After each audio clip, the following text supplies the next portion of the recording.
touch on a number of the points that I bring clear and into focus in my memoir. I identify 8 keys to my being successful in my terms. Most important is passion. Without passion, you're not going to get there. Too many things will dissuade you. Too many things will knock you off track. Racing for me was everything I thought about throughout virtually my whole life. So I had a passion for it. The next thing is, like getting out of your comfort zone, right? I mean, I never thought that I would leave a stable income to move all the way across country to the deep South from the Bay Area to pursue racing. That's called getting out of your comfort zone, right? Oh, yeah. The latest example of my getting out of my comfort zone, however, was when I came back and ran a Craftsman truck race at Atlanta Motor Speedway 2 years ago. I was 60 at that point. So if you do the math, you know how old I am now.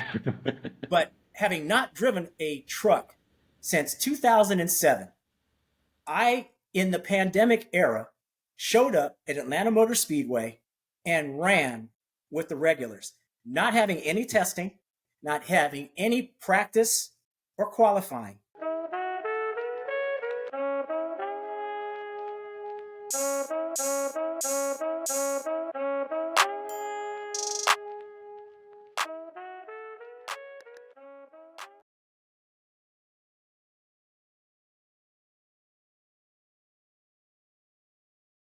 How's it going, OFPs? And welcome to another episode of the Off-Field Players Podcast, the only podcast for aspiring sports industry professionals.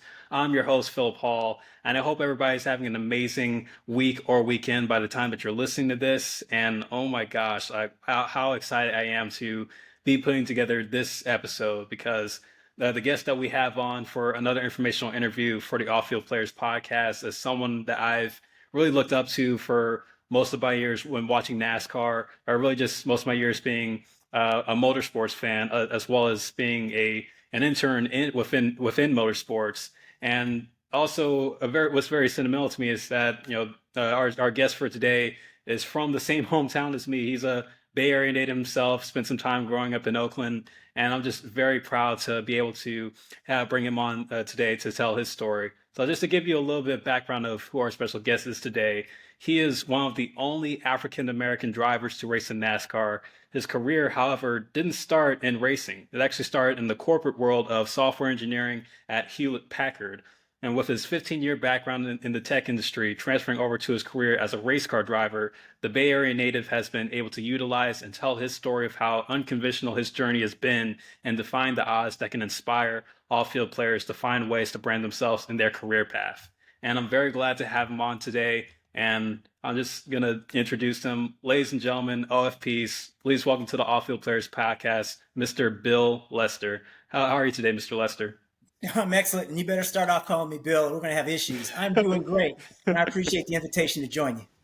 Great, right on. I mean, it's just incredible, and I'm very blessed to have the opportunity to be talking with you today, and also for you to share your story and helping inspire the next generation of OFPs. And also, Bill, just to give you a little bit of a background on who's going to be listening to this, or the majority of the audience that's going to be tuning into this episode, I call them my OFPs because the purpose of the podcast is just to help inspire young people to want to get into the sports industry in any factor, and like working, not so much on the field, or in your case with your racing background, on the track, but also just inspiring those to understand about the different opportunities of wanting to get into the sports industry. And I think with your background, your story, it's so unique that, even though, yes, like you were a race car driver, you were also able to utilize the corporate industry background and trying to help develop and brand yourself as a driver. And then later on in your post-retirement as a motivational speaker, which is very great. And I feel like it's very insightful for the OFPs to hear, and also just be able to learn about, pursuing your dreams and, of course, defying the odds, just like how you talk about all the time. Yeah, absolutely. No, I mean, it's great to be here. I hope that your audience gets something out of it. Again, I came up very unconventionally as a race car driver, and, you fire away and, I'll answer. Yeah. But before I go any further, I do want to mention that Bill Lester is the author of a phenomenal autobiography that he wrote himself. I actually have a copy of it right here. It's called Winning in Reverse. So for anybody that's interested in wanting to learn more about Bill Lester and learn about his story, highly recommend that you go buy his autobiography, Winning in Reverse. You can find it anywhere where they sell books, Amazon, Barnes and Noble. Like you can find it everywhere. And I'll also make sure to leave the link in the description to like send you guys over to where you can buy his autobiography, because it is a fantastic story and it's very motivational for those who inspire to grow in their career and also inspire to pursue their dreams. So, Bill, just going forward, I just want the OFPs to learn more about yourself. Just tell me about, your upbringing, where you're from, where did you go to school, and just how it all came for you to want to get into racing. Well, how much time do we have? Because I can make it a very short story or a very long one, but I'll do my best. And, you chime in and cut me off if I start getting long-winded. But the first thing I want to do is really course correct what you said about my book being my autobiography. I really want the listeners or the viewers to know that it's really not an autobiography. It's a motivational memoir with a racing backdrop. What I aspired to do with this book was to inspire others to live their dreams, right? People told me I was successful even in the R&D, research and development career that I had, but I didn't find myself to be successful because I define success by not how much money you make, how many people you might project manage, but how happy are you in your life? Are you fulfilled? Are you looking forward to each and every day? And what's the last thing you're thinking about before you put your head on your pillow and look forward to the next day? And for me, when I was in the R&D background, I was successful by everybody else's definition but my own, because I wasn't happy. I had great responsibility. I had a great title and all that sort of thing. And I was good at it, but it wasn't fulfilling. It wasn't what I wanted to do with my life. I wanted to be a race car driver from a very young age. How young? By the time my father took me to my first race, just shy of 8 years old. Backing up just a little bit, I was born in Washington, D.C. I was not raised in D.C. I was born in D.C. I came about while my father was getting his PhD in theoretical chemistry from Catholic University. I came along as a surprise. My parents were not expecting me, but lo and behold, here I popped up. Hey. But my father, he did his postdoc work in Wisconsin, which all I remember when I was very young was that it was tremendously cold. And then he got his opportunity to work for IBM, International Business Machines, in San Jose. And what he did was something called quantum Monte Carlo, which is a study of the collisions between atoms and molecules using computers to predict their results. So I was exposed to computers at a very young age because I loved going to my father's office on the weekends when he would do, extra time putting in, the sweat equity and all that kind of stuff. And I saw the computers, in the basement of IBM with mag tape spinning and lights flashing and, disk drives whirring. And so he exposed me to technology at a young age. And I thought it was cool. But, the next thing he did was he realized that I loved cars. I always was like racing to read his Road and Track and Car and Driver magazine, but not for the cars, the street cars that were featured, but I was always flipping to the very back of the magazine where the racing results were. I was looking at, what were the sports cars doing? What were the Indy cars doing? And to some degree, what was NASCAR doing? But at that age, trust me when I tell you, NASCAR was not a very welcoming sight to me because all I saw were Confederate flags and folks that didn't look like me and surely did not speak like me, with the Southern drawl and the accents and everything. But lo and behold, my father took me to a race at Laguna Seca in Monterey. And this was a Can-Am race, and that set the hook. I saw these cars blowing by me at 160, 170 miles an hour, and the sights, the sounds, the smell, the speed, it was completely intoxicating. And I was like, man, it would be great to be a race car driver. But one thing I realized when I looked around, nobody else looked like my father and I. I saw nothing but a sea of white folks. And I was like, well, this may or may not be something I could aspire to. But lo and behold, I knew I loved speed. I knew I loved cars. Let me fast forward a little bit. I got my driver's license as soon as I was 16. I couldn't wait to get my driver's license. I did all the, driver training at 15 and all that kind of stuff. But when I got my driver's license, it was game on. And I was living in San Jose, California at this time. And my parents had a car that, once I got my driver's license, they trusted me to go and run some errands every once in a while and everything. And what was I doing? I was doing all kinds of silly stuff on the street, trying to see what the family car could do, right? Fortunately, I never, got in too much trouble, except later on when I wrecked my mother's BMW. But the first car we had was like a Buick LeSabre, a big old, family sedan, just Oh, big old wow. hog. And so I was goofing around doing neutral drops, which is like, revving it up and just slamming in the gear and getting the wheels to spin and all kinds of silly stuff. But in any event, I knew I loved speed. And so, I was going to high school at that time and I was trying to decide what was I going to do with my life, right? Because my parents, even though they were pretty, middle class, they did not understand racing. They did not understand my obsession with racing, and they had no wherewithal with which to get me behind the wheel of a race car. Most drivers at this point in time start out in go-karts, or Right. quarter midgets or whatever the case is at a single digit age, right? Mm. They're out there racing cars. When I was first going to a racetrack and seeing professionals racing around, my parents were definitely not going to be supporting me in a go-kart, series or anything like that. So, I was trying to determine what I was going to do for my career. And, I thought, heck, why not high tech, right? My father exposed me to it. I thought it was cool. This is kind of the advent of the high tech boom. So I'm dating myself. This was quite a while ago. And I figured that, what, if I went and got a degree in engineering, I could write that ticket, which would allow me to begin to pursue my racing career. I used my degree as a means to an end. I was not infatuated with engineering, but don't let me think, that I'm bad mouthing or belittling the occupation, because engineering is a wonderful career and profession. I mean, there's so many Absolutely. things you can do with the engineering career or degree, but what I used it for was a way to get to where I wanted to go. The unfortunate thing is it took me a long time to finally get there, but I started to first do internships during the summer when I was at Berkeley, which is where I decided to go. At the time, it was the second highest ranked engineering school in the country to MIT. And I did not want to go to Boston. And, the fact of the matter is I was not accepted to Boston, to Wow. MIT. I was accepted to Stanford and to Berkeley. And my Mm. father made a deal. He said, listen, either you can go to the farm, which is what Stanford's considered, Right. and Right. walk or ride on your bike, or I'll help you buy your first car and you go to Berkeley, because it was an in-state school and the tuition was a fraction of what it cost to go to Stanford. Listen, that was a no-brainer for me. I said, listen, I want to go to Berkeley. I want to get my first car. And that's what he helped me do. So I got my first car and started working for HP after I got my degree in engineering from Cal. Mm. And almost with that first paycheck, I went and started amateur road racing at Sears Point in Sonoma and Laguna Seca and Monterey, which are like the home tracks for the San Francisco region of Mhm. the SCCA, which is Sports Car Club of America.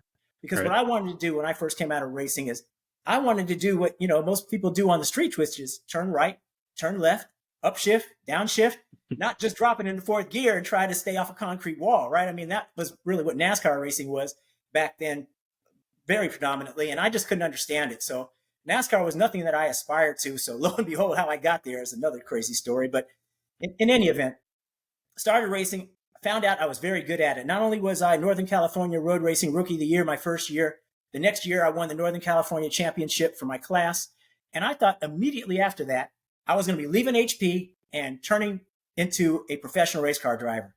Well, I found out very quickly that you might have a lot of talent, but at that time, and especially now, if you don't come with the resources, with the sponsorship, the financial wherewithal, you're going to have a very, very difficult time in the sport. So Right. that's why Right. there's so many aspiring race car drivers, but there's so few opportunities because of the cubic finances that are required to be successful in it. And that's why I'm glad you have this platform that you're utilizing now, because you can still be involved in the sport, but not necessarily be behind the wheel. Because, when you start a cup race on Sunday, that's a maximum of 40 drivers. And nowadays, with the lack of sponsorship, if they get 36 or 38 to start, that's it. That's a full field, that takes the green flag. So the opportunities to drive are few and far in between. But all of the occupations that to support that driver are prevalent and they're bountiful. And, one of the things that I've always said is that the driver, they're always talking about how the driver does this, the driver's that. Well, the driver's only a cog in the wheel. It's only part of the chain, right? What I consider the driver is like the loose nut behind the wheel. But I don't care how good you are as a driver. If everything in that team isn't on point, you're not going to be successful, right? Right. If the Right. car's not set up in the shop like it's supposed to be, if it's not transported there on time, if you don't have the right, mechanics, if you don't have the right team that's getting you the sponsorship and all that stuff, you don't have the right PR people that are working for you to get more exposure, you don't have the right lawyers. I mean, there's all sorts of occupations in motorsports, right?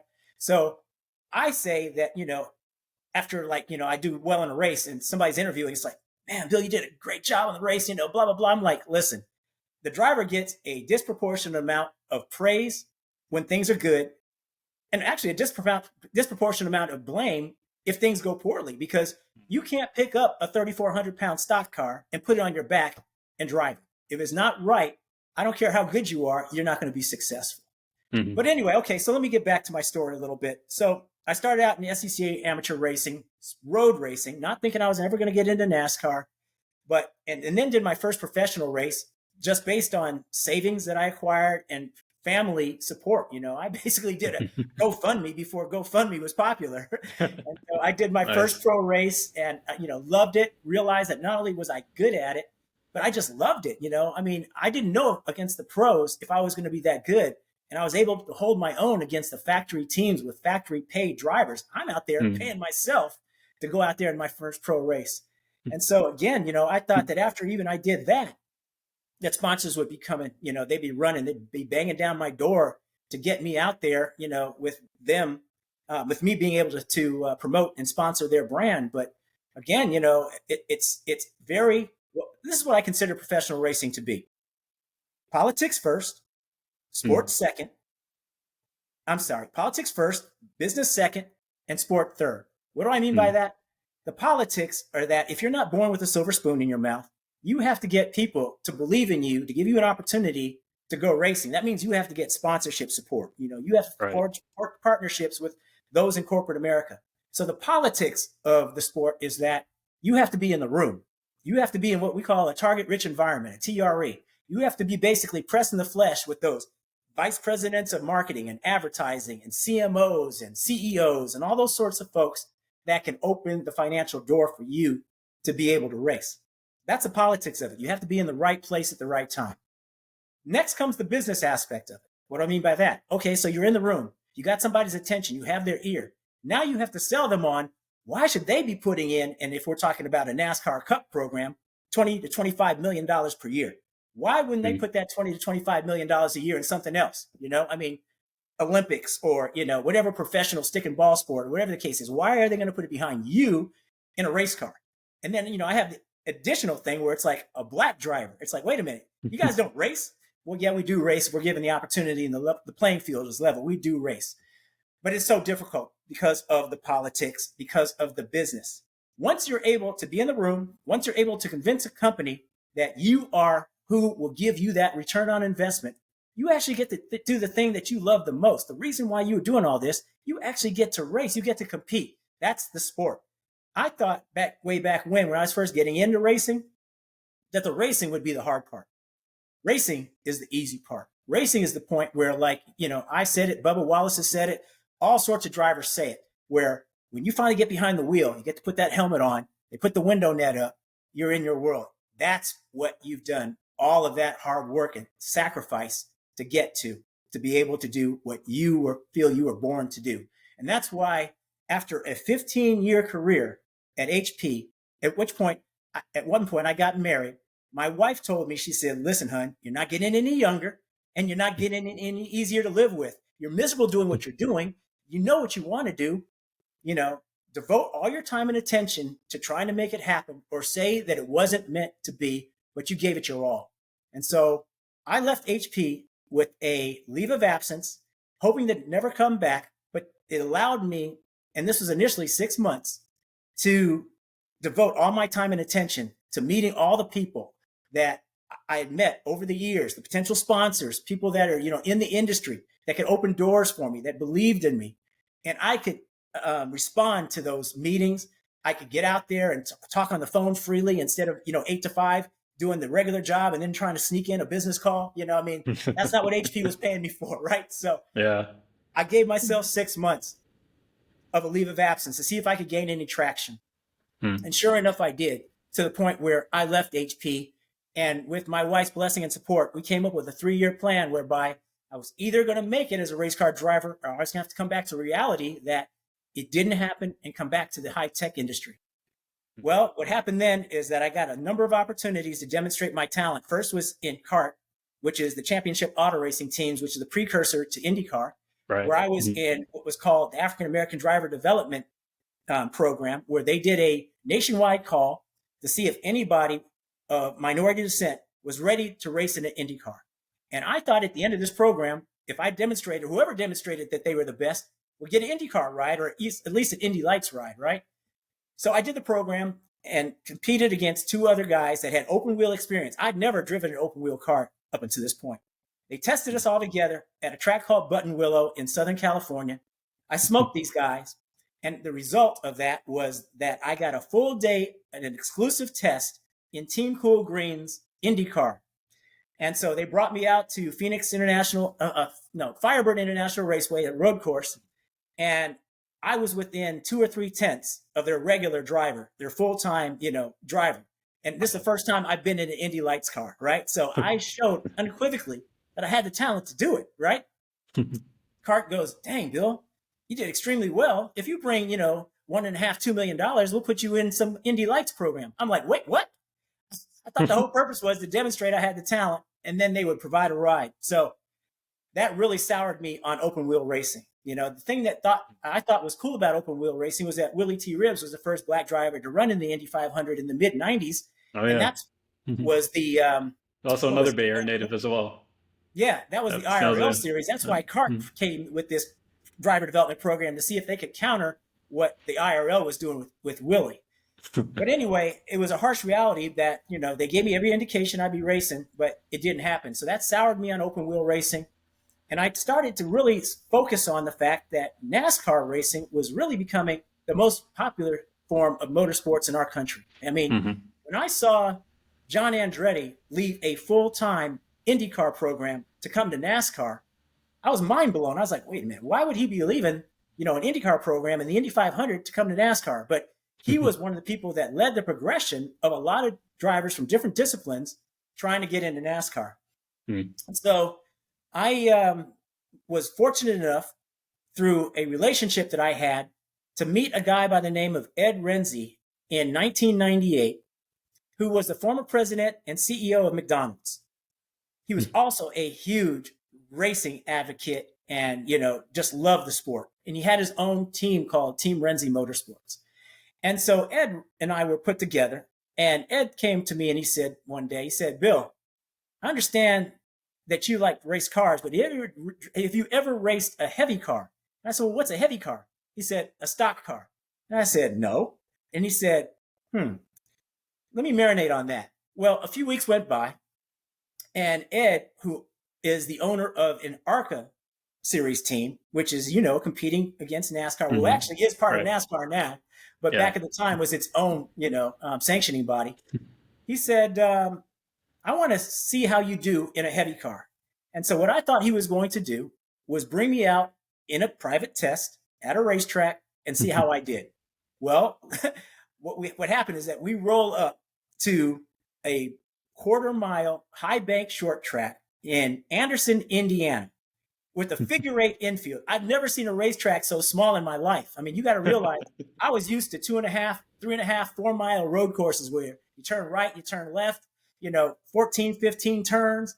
Well, this was basically a short oval, high bank with figure-8 because they did demolition derbies as well as running oval track events there. I interned for the NASCAR Advanced Style Parts Weekly series, and most of the tracks that are like the 53 tracks in that series, a lot of them were like, track in Anderson, Indiana, just figure-8 style, quarter miles, small town vibes. I mean, I exactly know, what that can look like and how that can feel going to a track like that. It was really intimidating because I was looking around and I was going, wait a minute, they race on this?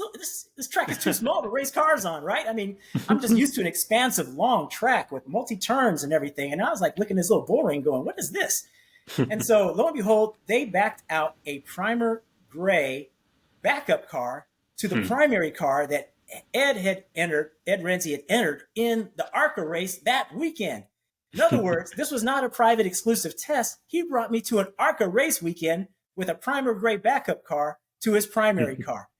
And listen, Philip, when I tell you I've never driven a stock car before, I've never been on an oval before, he threw me in at the deep end with the sharks, right? He's like, Bill, you told me you could drive a race car? Show me what you can do.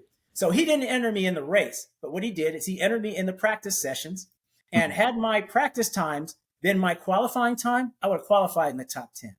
Oh, And so wow. Ed said, man, okay, I like the feedback. You were telling the crew chief everything you needed to do, they needed to do to make the car faster, whether it had too much push or it was too loose and, all the stuff. He says, I can't promise you anything, but, let's just see what develops. Okay, so a little bit more time goes by.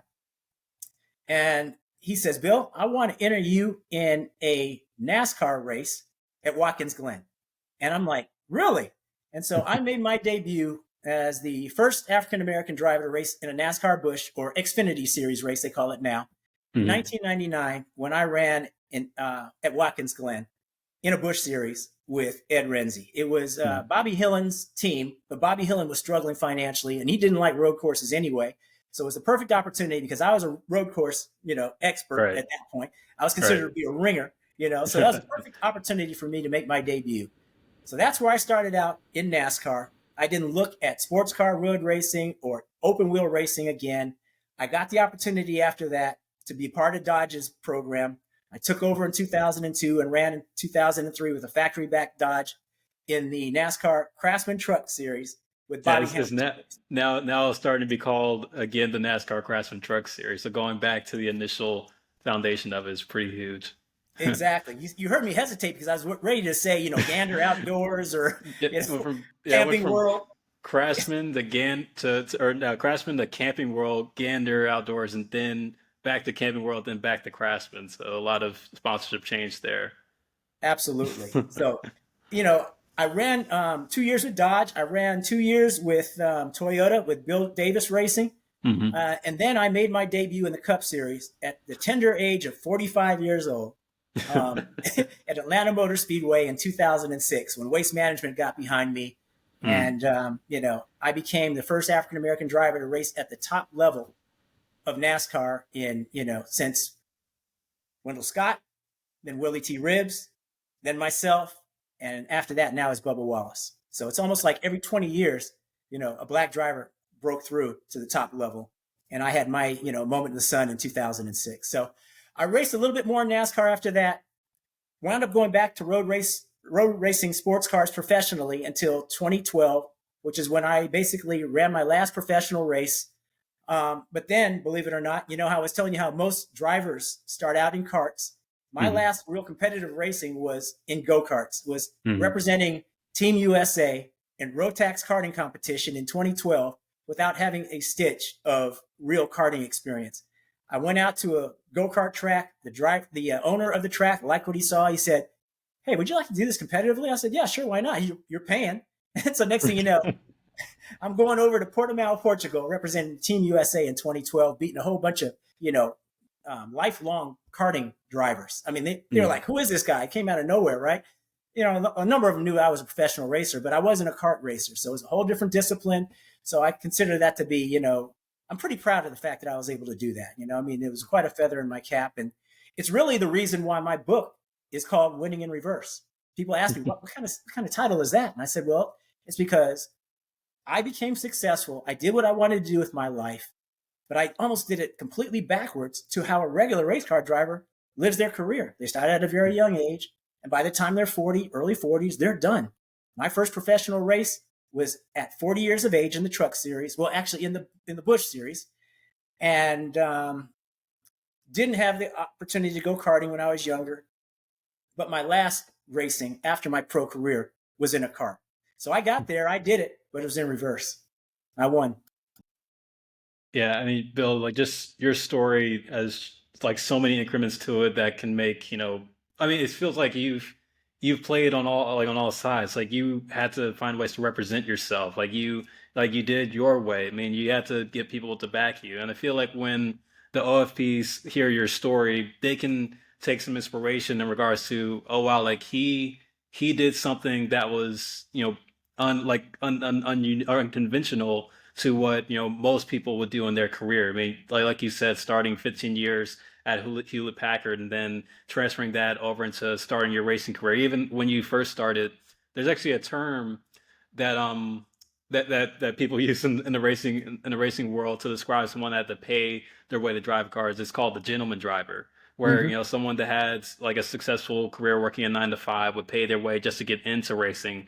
and then hopefully use that opportunity to open those doors to, start their own career with not just being a part-time driver or a pay-to-drive driver, but to be full-time where they could get those sponsorships and those relations. And you saying how you had to talk with VPs and talk with CEOs to, make sure to get those sponsorships. I mean, that's something that is an increment to what I talk about with the OFPs in regards to networking.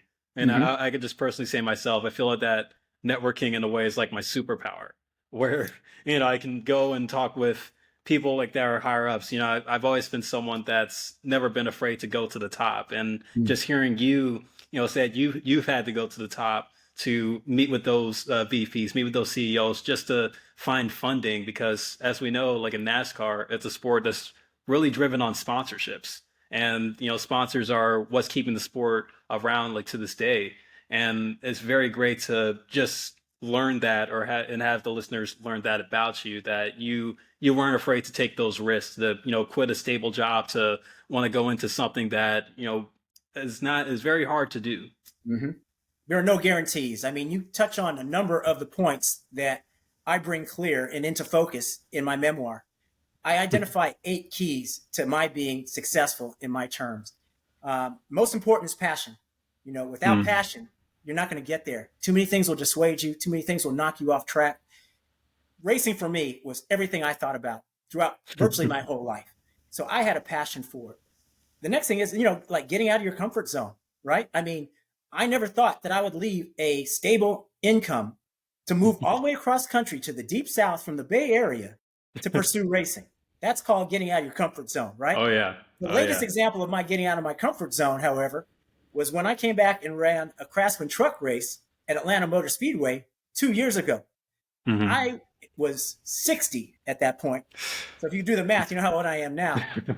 But having not driven a truck since 2007, I, in the pandemic era, showed up at Atlanta Motor Speedway and ran with the regulars, not having any testing, not having any practice or qualifying. They dropped the green flag and they ran, and that's what I had to do. So you talk about getting out of your comfort zone. I didn't know, after so many years of being out of this, out of the saddle, whether or not I was going to be intimidated, whether or not I was going to be afraid, whether or not I had any skills whatsoever. No, of course, I'm not going to say I went out there and won the race. I was far from it, but I didn't bring it home on a record, right? I finished Hmm. the race. I ran the race. And, not after not having been behind the wheel for, was that 12, 15 years or whatever, that was quite an accomplishment for me. I'm very proud of that. So that was getting out of your comfort zone. The power of networking, which you just touched upon, that's another one of my keys. It is so important to network with people, because you don't know what you can do for somebody or what somebody can do for you. You just never know. You could be sitting next to somebody and not realize who they were. Case in Right. point, the reason I was able to continue my truck series career from Dodge to Toyota is because Dodge committed to 2 years with me. And that was it. They created this program, a diversity program, with the hope of attracting other sponsors or other companies that talk and preach diversity. They said, okay, here's your opportunity to not talk it, but to actually walk it. You partner with us, Mm. Dodge, and you're coming on for pennies. And, we keep this program together. Dodge pulled the plug because after 2 years, nobody else joined them. It was Mm. unbelievable. They couldn't believe it. But they basically satisfied their commitment. But I knew at the end of that year that I was going to have to find someplace else to race. And so the fortunate thing is that I was at an awards program in Detroit where I was a presenter of a award to actually Mike Helton, ironically. Mm. And they, to my extreme luck, sat me next to a guy by the name of Jim Press, who was at that time, president of Toyota USA. Okay. I knew who he was, but I knew he didn't know who I was. But I decided to strike up a conversation with him. I said, hey, my name is Bill Lester, and, I raced in the truck series for Dodge and what have you. And, I'm looking to try to continue my career. And, it'd be great if, maybe I could send you some of my information. Well, he turned to me and he said, hey, great meeting you. I am not the one who makes motorsports decisions, but I do know who does make motorsports decisions. And a couple weeks later, I got a phone call from the guy who makes the decisions. And that's what brought me to the orbit of Bill Davis and being able to race for Toyota. And Just a this, freak scenario where I had a conversation. I extended myself and just networked with somebody who I thought might be beneficial, and it worked out. yeah, and this was during the founding stages when Toyota was first starting to become one of the new OEMs in NASCAR. Because I think at the time in the mid 2000s, I know it was Chevy, Ford, I think Pontiac were kind of like starting to step Dodge. away, or yeah, Dodge. Like they were, like well, the Dodge was still like in their prime during that time. But I think also Pontiac was kind of slowly getting out of NASCAR, Yeah. and then that's when the Toyota OEM transfer came over. So that's definitely a very cool story just to see, like, because it sounds like you were one of the founding drivers to help Toyota get into NASCAR at that point in time. Yeah, I absolutely was. Toyota came on the truck scene in 2004, and that was my first year with Bill Davis Racing in Toyota. So yeah, I'm one of the founders as a driver. That I mean, that's definitely cool to hear. And Bill, just to kind of go a little bit more into your background with engineering, even though like you said that like going like working as an engineer was like your way to drive up the income to want to get into racing professionally.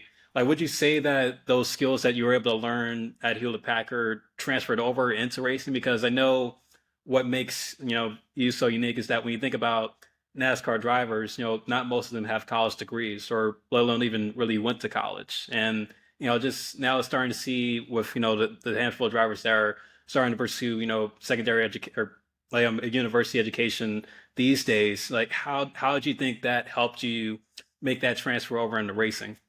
It made me, so valuable to a racing team because this was kind of like the advent of bringing technology into racing. When I Hmm. first started there, everything was like, tape measure and, sticking a finger in the air and seeing which way the wind was blowing. I mean, it was basically seat of the pants. But here I am with an electrical engineering computer science degree and, software development experience and project management experience and, all the technology that I was comfortable with that most racers at that time were not. They were absolutely not comfortable with these computers showing up in the garage area and stuff. They're like, well, I need a round wedge here and, another 50-pound spring and stuff like that. And I was like, these engineers, you know, they were basically crew members, but they were starting to become engineers because they were starting to show up at the track with computers. And the race cars were starting to become instrumented with telemetry, right? The sensors were going on the cars. And so things were measurable and repeatable, and they didn't have to guess. They knew it because they had the data. And I would sit with my engineer and we'd be pouring over the data and everything. And I just ate it up because it was second nature to me. But, those guys that I was competing against, they were like, no, what are these computers doing here? And, why do they have, the cars and the trucks instrumented with telemetry, right? Hmm. I mean, this was the advent of simulation, Hmm. and simulation was just in its infancy in the mid 2000s. Right now, I mean, all the cars, they are just set up to the nines before they show up to the racetrack, right? Oh yeah. The wind tunnel, the 7-post shaker, just everything that goes in there. Basically, the car runs a race on a static platform, but with, the 7-post rig, they're running it through the shock travels and all that kind of stuff. And they know exactly what the car's going to do because they have the program that simulates the racetrack, right? So you can actually watch a car going through all its suspension, travel, and movement before it even gets to the track. And the engineers know exactly what aerodynamic platform that car has to maintain to have maximum downforce with minimum drag, and Oh that's yeah. what all the engineers and the crew chiefs are looking for. And it is basically how to maximize the platform. So when you unload nowadays, you've got a maxed out car. And a lot of the drivers that I was racing with back then, they were so intimidated because it's like, it doesn't feel like I like it. I can't feel that right rear spring, or I can't blah, blah, blah. And, and the crew chief and the engineer is like, well, you better get used to it because this is the most effective way for this car to go around this racetrack. It's maxed out. You better get used to that feel of no suspension travel and, just everything being aero because, those days of, the soft springs where the thing was like bounding over the bumps and everything, they're over. It's done, So a lot of the guys in that era, they couldn't gravitate to it. They couldn't accommodate it or adapt to it because it was so different from what they were used to. But for me, man, technology, I just embraced it. I Like, was, did you have that same kind of mentality like when you were in sports car or SCCA? yeah, because, technology was in sports cars before it was in NASCAR. A Oh lot of wow. the things that NASCAR prides itself on, like, fuel injected engines was a big deal, right? Hmm. Sports car racing was fuel injected way before that. The thing that the next gen car has now, which they're so happy about, which is sequential shifting. Sports cars had that. We were using sequential shifting way before that. The old Ford 9-inch, leaf spring rear end. Finally, the next gen cars got independent rear suspension. Sports cars, we've been running independent rear suspension for decades, right? Uh, excuse me. The single nut wheel, decades we've been running the single lug, rear. I'm sorry, single lug wheel for Yeah. ages. Whereas Right. some of these NASCAR diehards are like, oh, we need to go back to the 5 lug, wheels and all that kind of stuff. No, that's not going to happen. So yeah, I mean, a lot of the stuff that is in the next gen car is stuff that had been basically run forever in sports cars and road racing, and that's why there are so many road courses and road races that are out there now, is because the car is not skewed to run around on an oval anymore. It is set up to run and turn left and right, upshift, downshift, not just dropping into fourth and turn left. Now they got a 5-speed sequential shifter. They're able to turn right on road courses and street circuits, whereas before, stock cars were a fish out of water because they were all skewed. They used to crab down the straightaways, looking sideways, whereas Oh yeah. yeah, now with the next gen car, you see a little bit of skew, but nothing like they had before. I mean, they used to call those stock cars back in the day Twisted Sisters because they looked all, discombobulated. So, Yeah, when you bring that up, like now, the more I see, when watching races these days compared to, when I was coming up watching races, yeah, I did see how the car looked like it was drifting slightly when it went into the corners, but now it's just, like I remember when I was watching the Auto Club race a few months ago, I noticed with the next gen car because at Auto Club, and like I'm sure you've raced there before, mhm. like you know how slick that track can be when you're going to the corners, but like with the next gen car, it's just like they're just holding the line like right when they're going through like those divots like within the track. And I was so impressed by how well like the next gen car was holding the line compared to how the Gen 6 or the Gen 5 car did it. I mean, yeah, like now I can see like wow, it's really they've really fine tuned it to where the drivers could not have to struggle so much when they're turn the wheel, and at least the engineers now are working hard to understand that. Oh, like okay, now we can fine tune the car to just stay on the rail, and that's definitely something that I feel is now becoming a part of the sport more, like that engineering technicalities and that information to be able to uh, allow the driver to find a firm feel with the car. But Bill, like Yeah. just going back to the start of when you really got into racing, and I know you probably get asked this quite a bit, but if you didn't have that late start where you were in your mid 30s going on into your 40s, what is something that you would have done differently with your corporate America background? Say for example, if you start like in like your mid 20s or your early 30s, what things would have you done differently? Yeah, I did everything that I possibly could and don't live any life of regrets. I mean, Mm, I've been asked before, if you could do it over again, what would you change? And as far as I'm concerned, within my power, I wouldn't change anything.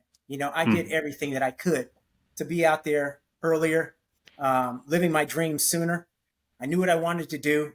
I just didn't have the access to capital early on. And, believe me, I was living a dual life, doing the 9 to 5 or 8 to 5, and then, burning up the phones and traveling and meeting people to try to open doors. I mean, it just wasn't meant to be. I mean, my story is meant to be one of perseverance and persistence, not giving up on myself or my dream, and just being very atypical.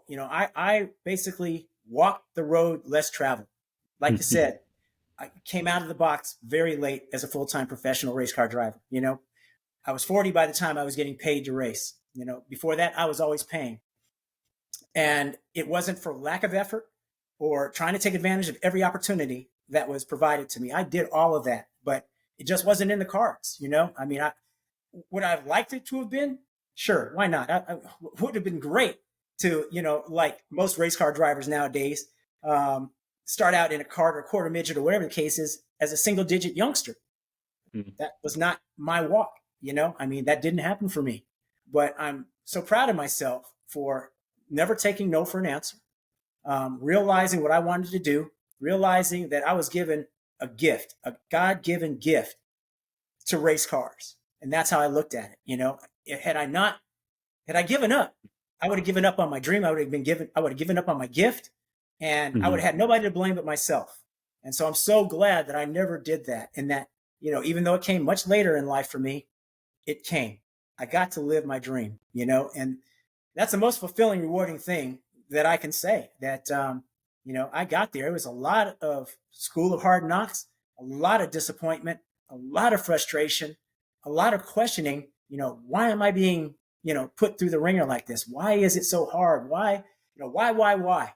But, again, I just knew that passion that I had in my heart.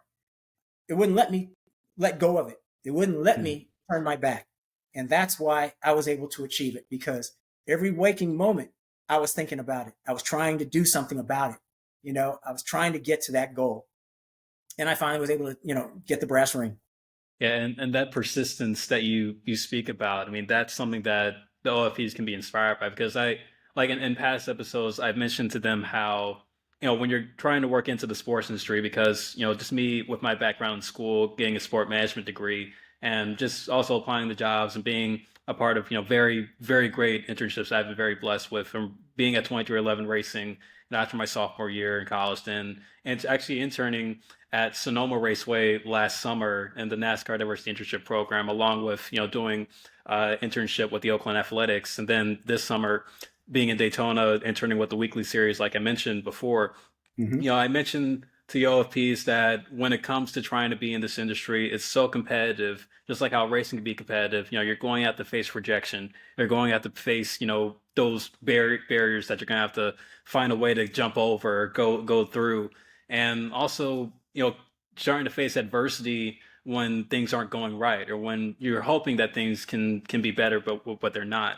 And I think when I think about your career and just being so fascinated by the story that you've been able to tell, those intricacies and those characteristics that you performed in real life scenarios is something that I tell the OFPs all the time, and that they can really take from, what you've done, and just being able to keep that motivation, keep the passion, and also just work hard, because I feel like hard work, it's cliche, but hard work does beat talent when talent isn't working hard. And you were the definition of that when it came to you, getting that factory ride with Dodge, and you being able to just, stay consistent on the track, and understanding that your talents and your dedication spoke for itself. Yeah, no, I mean, you touch on some of the other keys, persistence, perseverance, sacrifice, right? I mean, there are going to be things that you're going to have to do that you may not want to do, or things that you may want to do that you can't do. And one of the other things you touched upon was, one of the things I wanted to touch upon is the importance of gratitude.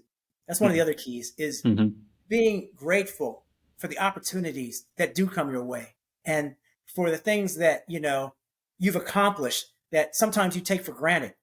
One of the things that I want to impress upon folks is that I oftentimes couldn't see the forest through the trees, because I was so hell-bent on trying to get to where I wanted to go that I never took time to smell the coffee, to sit back, realize that you've been given an opportunity that not many people are given. You're being put in a position to do something that not many people can do.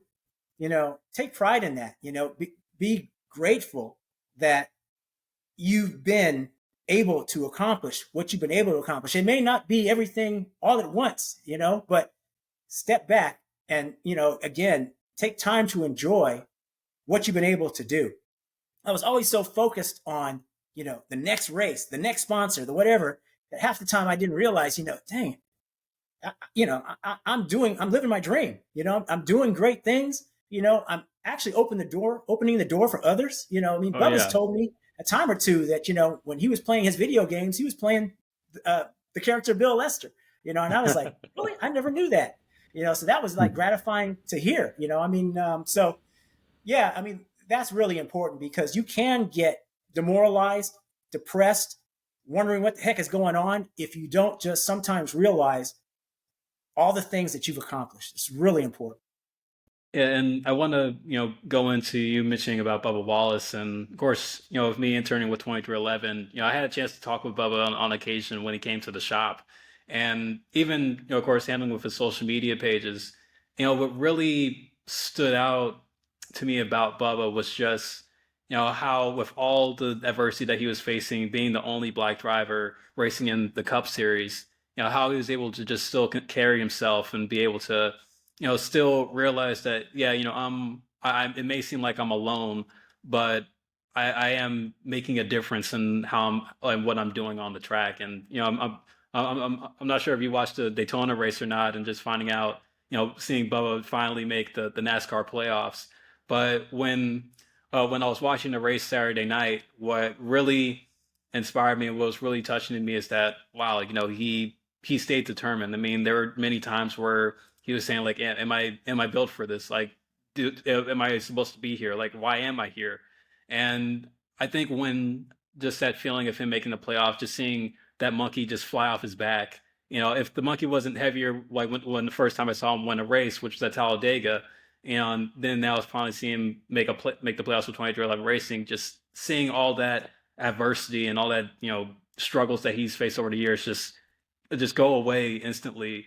I mean, that was something that was really touching to me, especially for me following Bubba like his whole career. But I want to talk about how, you mentioned trying to open the doors for other drivers, because I think with now how things are looking, we're starting to see, up and coming drivers of color starting to come more into NASCAR. You mentioned, we talk about Bubba. We also talk about Rajah Caruth, who's racing in the Truck Series, and also carrying on with the Wendell Scott Foundation being a sponsor. And what advice have you given to them, if any, on just where they are, like as far as their standing is in their career, whether that was with Raja or with Bubba? Well, I've been very supportive of Bubba his whole career. I met him back when he was first on the scene. We've stayed in touch and been friends ever since.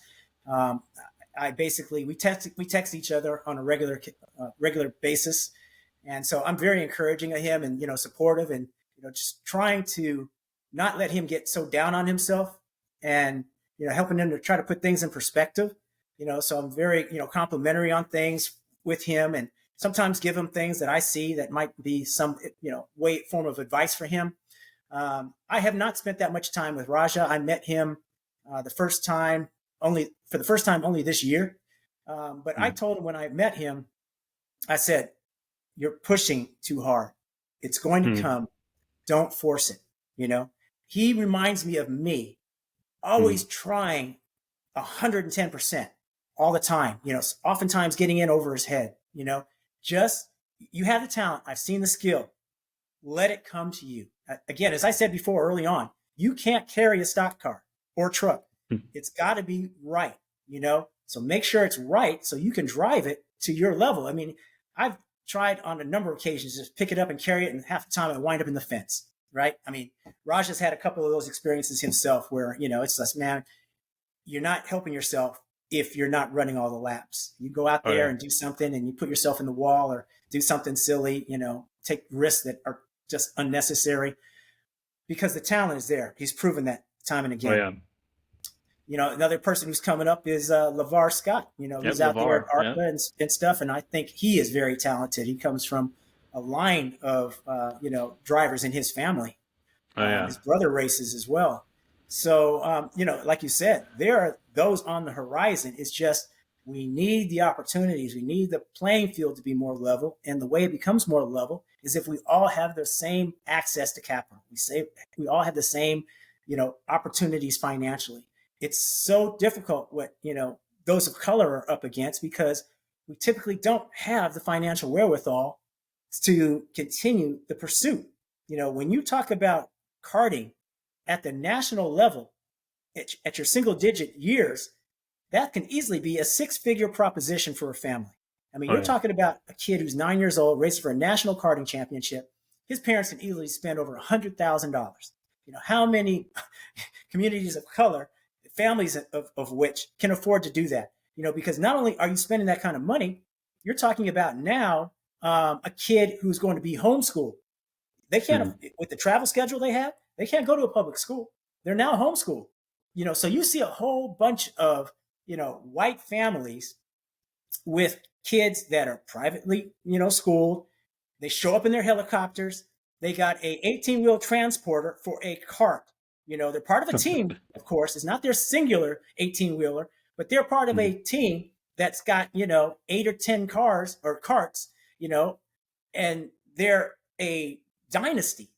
How many families of color can afford to be part of that game when there's no guarantees, mind you? Think about it.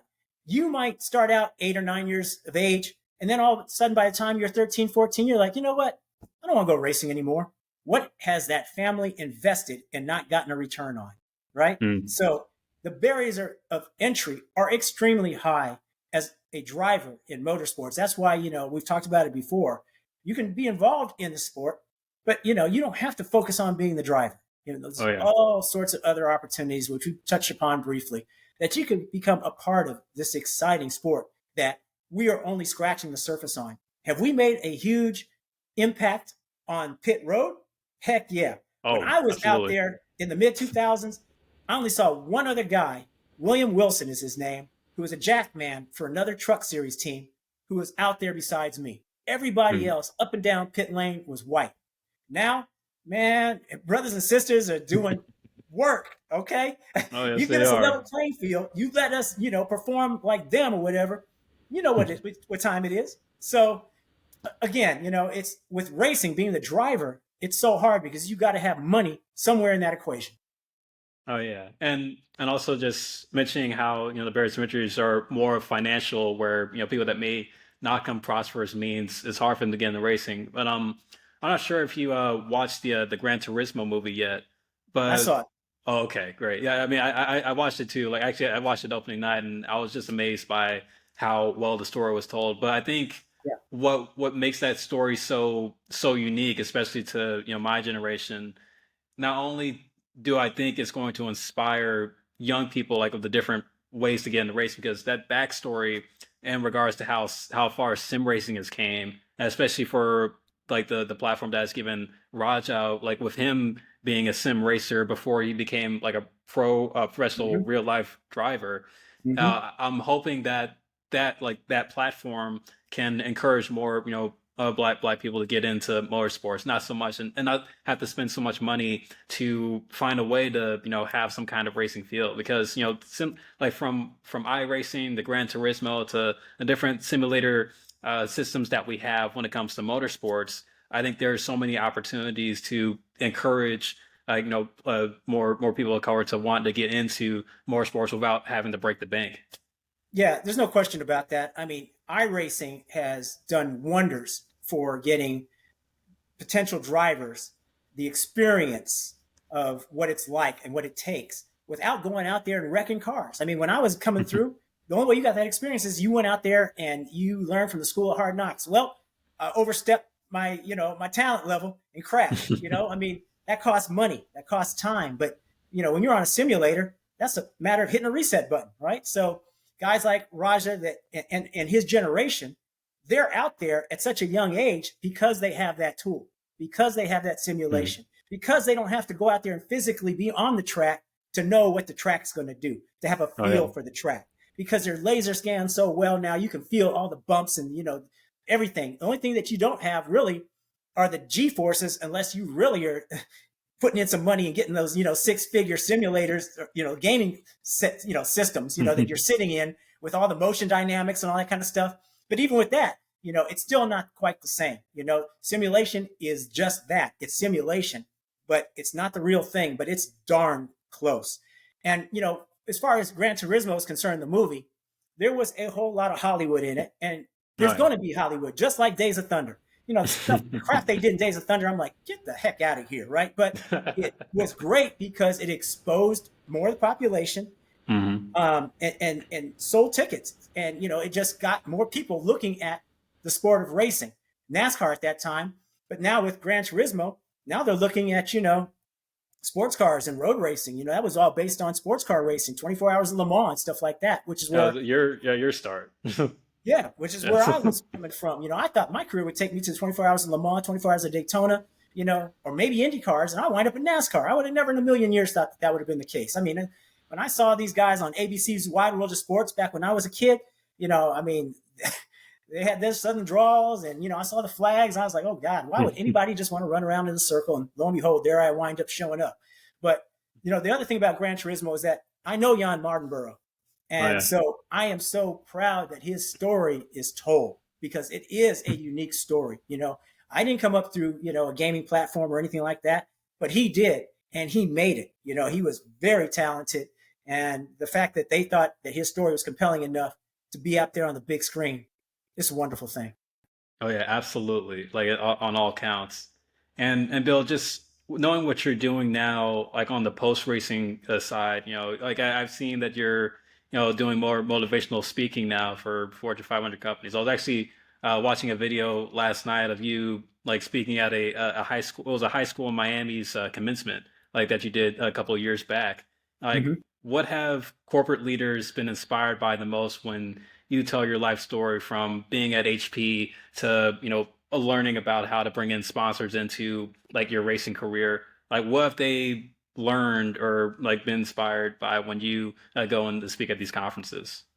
Really, it's just a matter, from my perspective, of accomplishment and achievement and doing your best, that sort of thing. That's kind of really the message that I try to impart. My story is unique. These folks that are in these companies aren't doing quite the wild stuff that I was doing, but they can aspire to be the best version of themselves.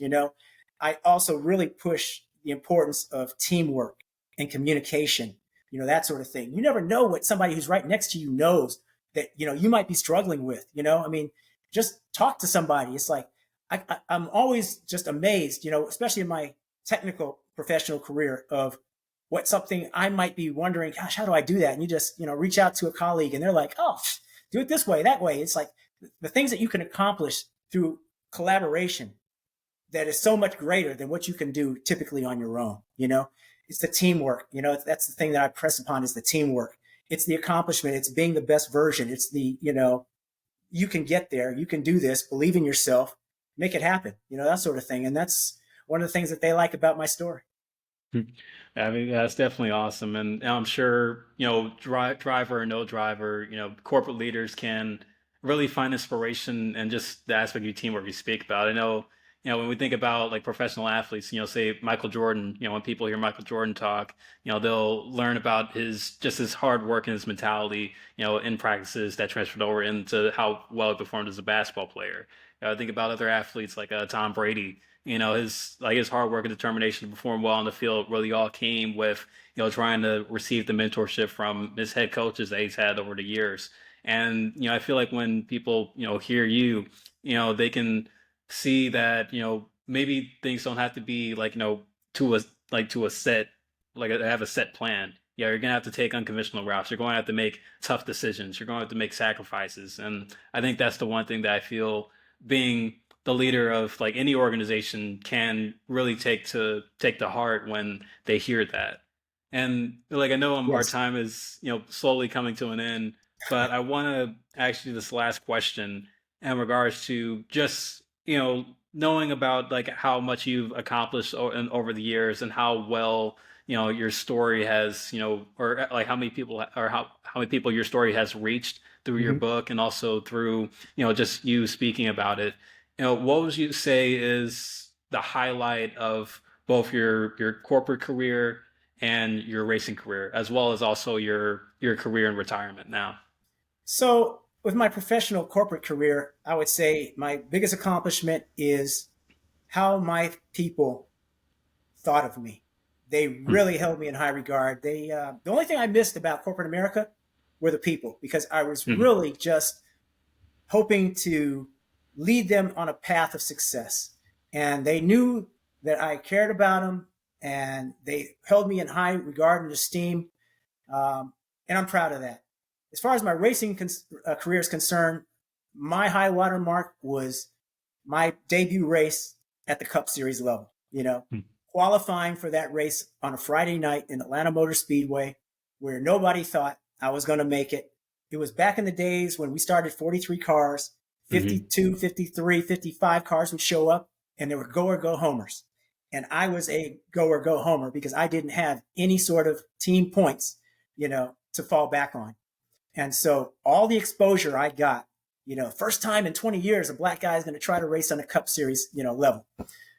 It was tremendous, the exposure I got. And the pressure was heavy, but nobody put more pressure on me than myself, because I wanted to prove to myself and everybody else that I deserved to be there, that I was going to qualify, I was going to make it in, I wasn't going home, that this debut was going to be everything and more.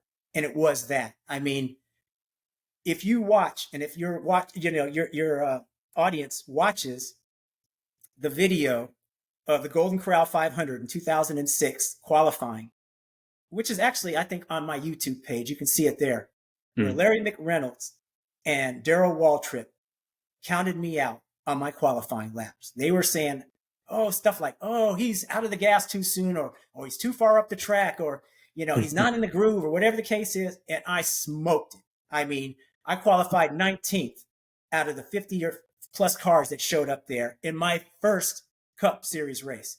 That is, without doubt, unequivocally, my high water mark and the thing that I am most proud of as a professional. Now, in my, post-racing life, the thing that I'm most accomplished, that I feel most accomplished with and most proud of, is being a good father and a good husband, quite frankly. My sons are 20 and 17. My oldest is a junior at Emory pursuing his business degree. My youngest is a senior in high school, and he's going to go and do great things in probably computer graphics, computer animation. He's very talented artistically.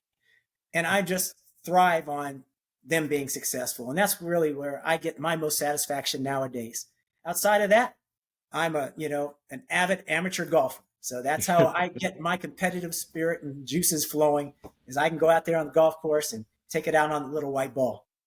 There you go. Like, have you talked to your sons about like trying to get into racing some sort, maybe not so much in driving, but like just, being a part of a team, like, working, like on the graphics, or trying to help get sponsors in? Like, have you brought that up to them at all? Wow, it's funny. People ask me, it's like, why aren't your sons in racing, or are they interested in racing? Well, as a father, I feel one of the most important things I can do is expose my sons to as many different things as possible. So sure enough, I took them to a kart track. And while one of them I saw had the aptitude potentially, he didn't have the interest. And the other one had no interest whatsoever. And that's the youngest one. He had no interest whatsoever. He's 17. He doesn't even have a driver's license. He could care less about cars. He could care less primarily about racing. And my oldest one, it's like, I could take it or leave it. So quite frankly, from my, wife's and my perspective, we are extremely happy, because I wouldn't want to put a kid down the road of racing with all the things that I've experienced, the disappointments. There've been some great highs, but there've been some tremendous lows. And if you're not a multimillionaire, it's hard to get a driver into racing these days. If you look at all these drivers out there in NASCAR, there's money somewhere in that family. Oh yeah, absolutely.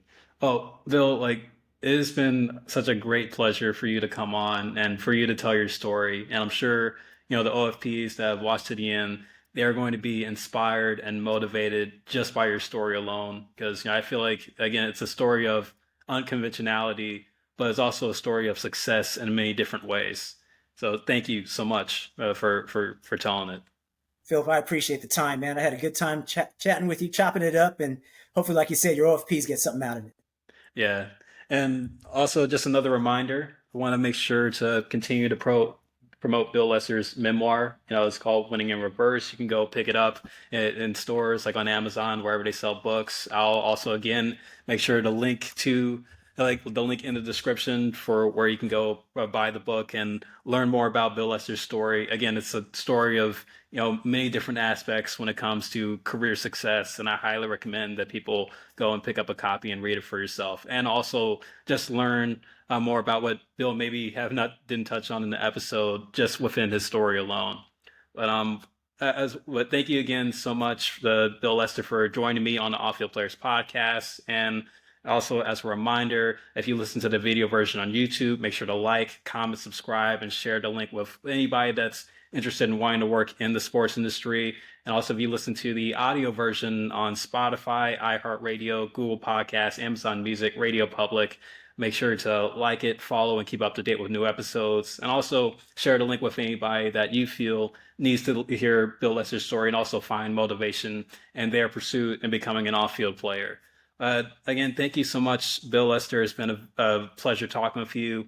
And I also want to wish everybody a safe week, safe weekend. Stay motivated, stay blessed, stay healthy. And as always, make sure to achieve what you believe.